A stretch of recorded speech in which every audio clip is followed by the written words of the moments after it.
Welcome back, everybody. Today I'm here to talk more about The Walking Dead Season 9 and The Whispers, because The Walking Dead is going all out right now with their teasers and promos and intel. And in today's video, I want to talk about two little teasers they posted on their Twitter. Nothing too crazy or major, but I want to share it with you guys in case you haven't seen it just yet. But the big thing is that Kang just had an interview with Entertainment Weekly talking about The Whispers, and I want to read through that interview with you guys and discuss some things, because Entertainment Weekly is a huge outlet, so this is like the biggest interview we had so far. So pretty exciting stuff, so let's begin. So the first promo, we just have a bunch of walkers, or they make it seem like it's walkers. And then it flashes really quickly. I'm playing it right now, as you can see. But if you pause really quickly, you can see one of these walkers have a knife. For a second, I thought it was going to be the red machete, and that was going to be very exciting, but it's not. It's just a regular knife. But look at the size of that knife. I mean, that's scary as hell. Here's a good shot of it. I'm trying to get it for you guys. You probably hear my mouse clicking, but yeah, you gotta click pretty fast in order to see it.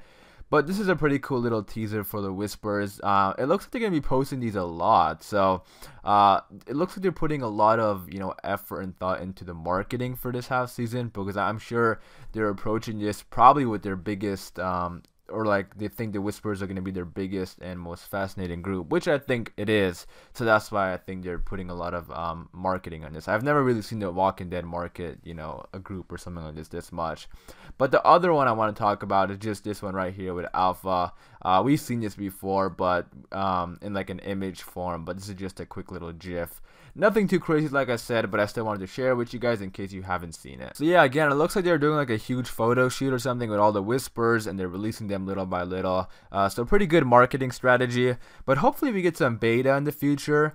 We've been getting a lot of alpha, which is awesome, but I really want to see some good shots of beta. But now that I think about it more, they probably want to save beta for the main trailer, or even just barely even show them in the trailers, and then the big thing in the episode. Because in that first trailer we saw him for like a split second, and that was already like pretty awesome. But Beta's a character, like whenever he walks in the room, we're gonna know it's Beta just because of how big the character is. So I get why they might want to hold back on him. Like Alpha, now we definitely know who Alpha is, because she has those bright blue eyes, which was a pretty good thing for them to release that, because now whenever we see a Whisper, if we notice the blue eyes, we're gonna know it's Alpha. These little teasers may be repetitive, but kind of looking at it, I'm kind of happy though that they're not teasing way too much. Like they're saving some stuff to actually be a big reveal.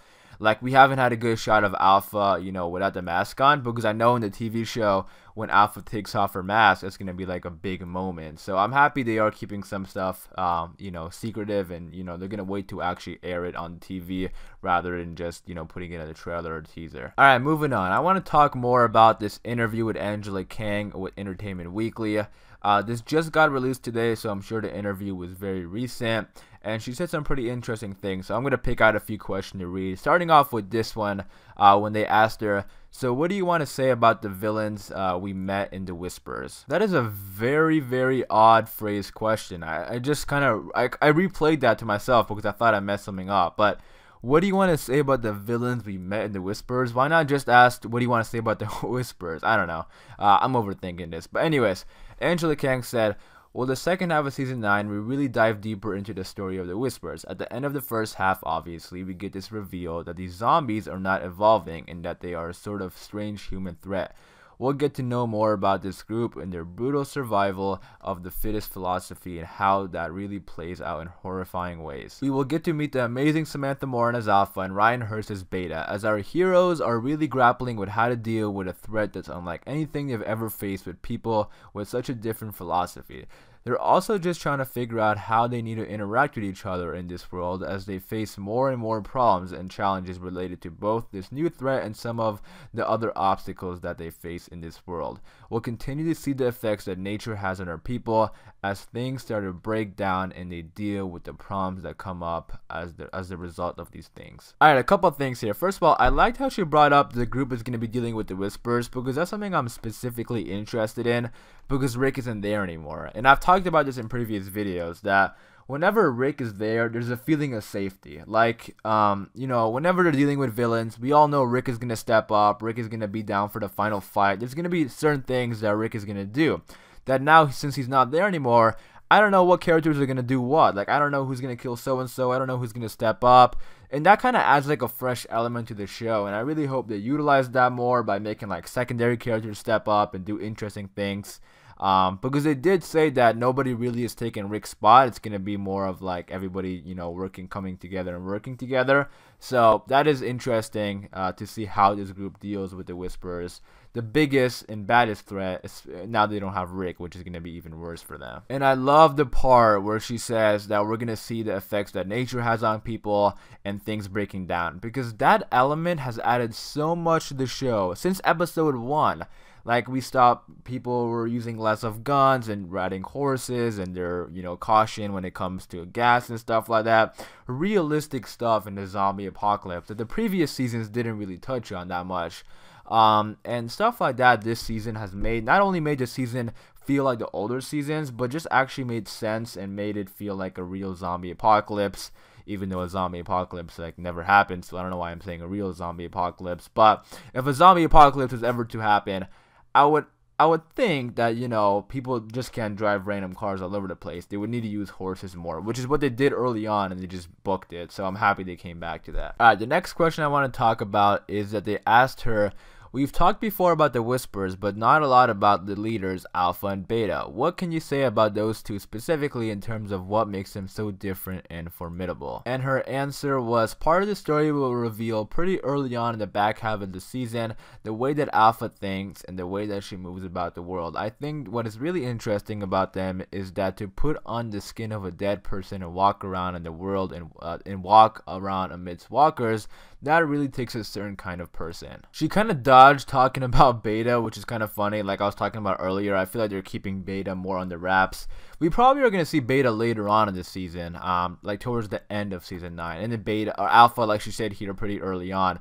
But I love what she said here, because this is something else I want to talk about, and I'd love to hear your guys' opinion on it.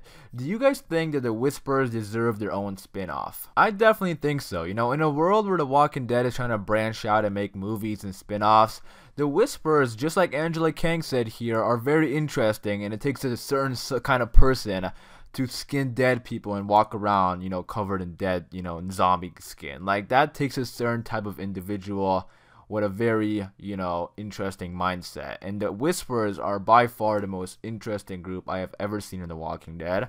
And if they are working on these spin-offs and miniseries that they said they're going to cover characters that we've seen in the past, characters in the future, I think the Whisperers are on top of the list. They are the most deserving group, I think, for a miniseries or spin-off. Like, I cannot explain how much I would love to see Alpha and Lydia before the apocalypse, just as a mother and daughter, and then or like in the early on in the apocalypse, and then shit starts hitting the fan, and I want to see them slowly become their characters. Alpha is a very, very dark character, she's very brutal.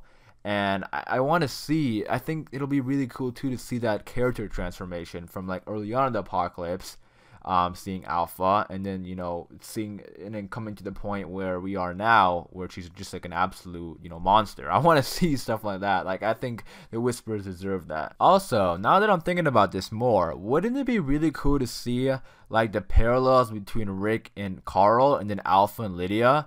Like, father, son, mother, daughter. Like, we saw Rick and Carl basically from the start of the apocalypse. We saw how they grew. We saw what kind of characters they became.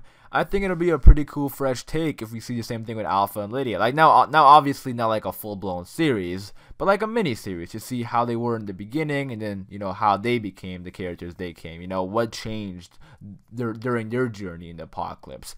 I think that'll be pretty cool. Now I'm going to miss seeing Rick and Carl on the TV show, because maybe we could have seen a little bit of that on the show, but hopefully they do a mini-series with the Whisperers in general. But anyways, moving on, let's talk about this other question. Alright, the next and last question I want to talk about is, they asked her, it seems like that falls in line with the whole decay that you guys have shown in terms of the passage of time in season 9.